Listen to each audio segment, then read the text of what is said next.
দর্শক, এটি বাংলাদেশের প্রথম ভাসমান সেতু, যাকে ঝাপা বাওড়ের উপরে নির্মাণ করা হয়েছে। তাই এই সেতুটিকে বলা হয় ঝাপা বাওড় ভাসমান সেতু। আমার পিছনে রয়েছে ঝাপা গ্রাম আর সামনে রয়েছে রাজগঞ্জ বাজার।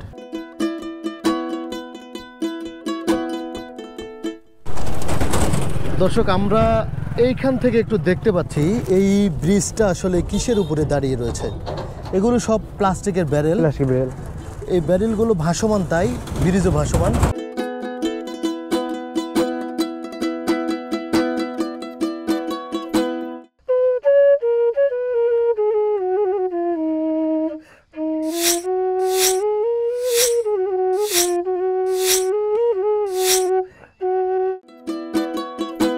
একতাই বল প্রবাদের প্রমাণ করেছে যশোরের মনিরামপুরের ঝাপা বাওড় বেষ্টিত ঝাপা গ্রামবাসী। দেশের প্রথম দীর্ঘতম ভাসমান সেতু নির্মাণের মাধ্যম দিয়ে তারা জয় করেছে ঝাপা বাওড়। উপজেলার রামগঞ্জ বাজার সংলগ্ন দেশের বৃহত্তম জলামহল ঝাপা বাওড় বেষ্টিত এক গ্রাম, তার নাম ঝাপা গ্রাম। কপোতাক্ষ নদের তীরবর্তী মল্লিকপুর গ্রাম থেকে বাওড়টি উৎপত্তি হয়ে প্রায় 6 কিলোমিটার দৈর্ঘ্যের বাওড়টি প্রায় 3 বর্গ কিলোমিটার ঝাপা গ্রামকে বেষ্টন করে ওই গ্রামের আরেক প্রান্তে কপোতাক্ষ নদের তীরবর্তী লক্ষ্মীক্রান্তপুর গ্রামে শেষ হয়। প্রায় 20,000 জন অধ্যুষিত গ্রামটি রয়েছে 30টি ওয়ার্ড। গ্রামবাসী যুগ যুগ ধরে প্রাকৃতিক দুর্যোগ মাথায় নিয়ে ঝুঁকির মধ্য দিয়ে নৌকায় পারাপার হয়ে আসছিল। গ্রামবাসীর চেষ্টায় এই দুর্ভোগের অবসান ঘটল বলে ভুক্তভোগীরা মনে করেন। এ সময় ওই গ্রামের আবাল বৃদ্ধ বনিতা চোখে মুখে আনন্দের প্রতিচ্ছবি ফুটে উঠতে দেখা যায়।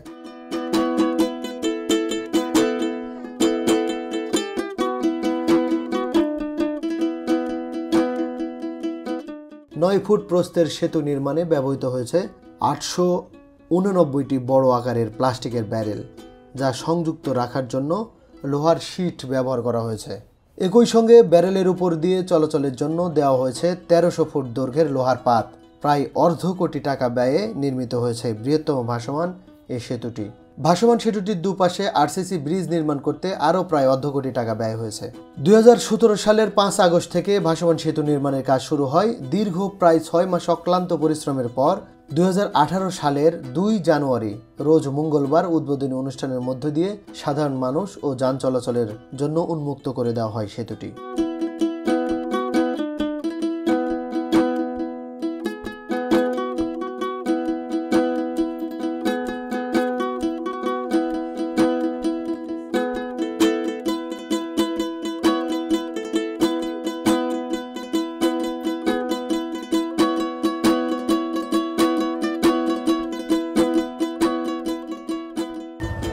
দর্শক, আসসালামু আলাইকুম।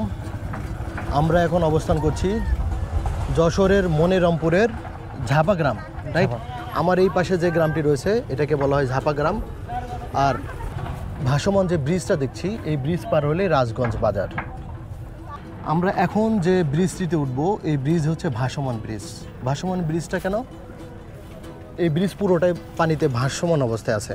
পানির উচ্চতা বাড়লে ব্রিজটাও বেড়ে যাবে, উচ্চতা কমলে ব্রিজও নিচে নেমে যাবে, অর্থাৎ ভাসমান। এই ভাসমান ব্রিজটা করা হয়েছে প্লাস্টিকের ব্যারেলের উপরে স্টিল স্ট্রাকচার দিয়ে। চলো আমরা দেখি যেতে যেতে।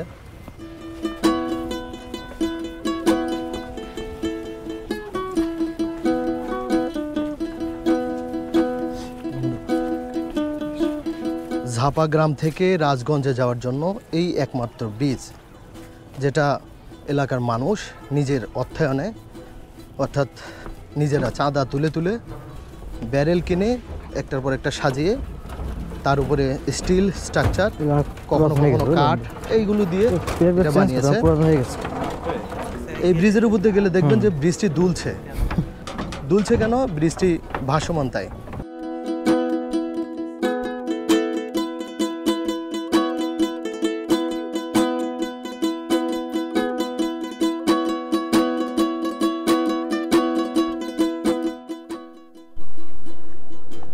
এই ঝাপা ভাসমান সেতু এখন একটি পর্যটন স্পটের মতো। এখানে এসে অনেকেই ঘোরাফেরা করেন, অনেকে পিকনিক করতেও আসেন। এই ঝাপা বাওড়ের দুপাশে অনেক খোলামেলা জায়গা থাকার কারণে অনেকে এখানে পিকনিক করার জন্য আসেন। আবার অনেকে আশেপাশে কোথাও পিকনিক করতে আসলে একটা ঝটিকা সফর দেওয়ার জন্য এখানে আসেন।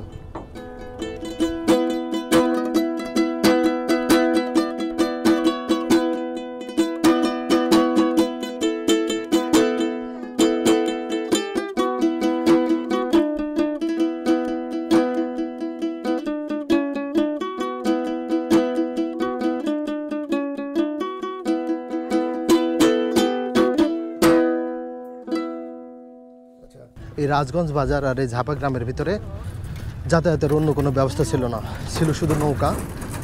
স্কুল কলেজের বাচ্চারা এই নৌকা দিয়ে পারাপার হতে অনেক সময় ভয় পেত, অনেক সময় যেতে পারতো না, সময় লস হতো। তাই এই এলাকার মানুষ, বিশেষ করে ঝাপা গ্রামের মানুষ, যে সময় যে সরকার ছিল তাদের কাছে করজোড়ে অনুরোধ করেছে এখানে একটি ব্রিজ নির্মাণ করে দেওয়ার জন্য। সরকার কোনো বড় কাঠামো নির্মাণ করার আগে সেখানকার ইকোনমিক যেই সলভেন্সি ক্যালকুলেশন করেন সেটাতে থাকে কত টাকা ব্যয় হবে আর এটার পিছনে কত পরিমাণ মানুষ উপকৃত হবে। এই ক্যালকুলেশনে যদি উনি দেখে যে না, এর চেয়ে বেটার অপশান অন্য জায়গায় রয়েছে, যেমন একই রকম টাকা খরচ করে যদি ব্রিজ নির্মাণ করে অন্য গ্রামের বা অন্য কোথায় আরও বেশি মানুষ উপকৃত হয়, তাহলে সেখানেই সরকার অর্থায়ন করে। তো এরকম কারণে এটা বারবার রিফিউজ হয়ে গেছে, অর্থাৎ কোনো সরকারই এখানে ব্রিজ করে দেয়নি। শেষমেশ এই গ্রামের মানুষ চাঁদা তুলে নিজস্ব অর্থায়নে প্লাস্টিকের ব্যারেল একটার পর একটা সাজিয়ে তার উপরে স্টিল স্ট্রাকচার, বাঁশের বেড়া, কাঠ ইত্যাদি দিয়ে এখানে একটি ভাসমান সেতু তৈরি করছে। ঝাপা বাওড় ভাসমান সেতু, এটা সে সময় পেপার পত্রিকায় খুব আলোড়ন সৃষ্টি করেছিল।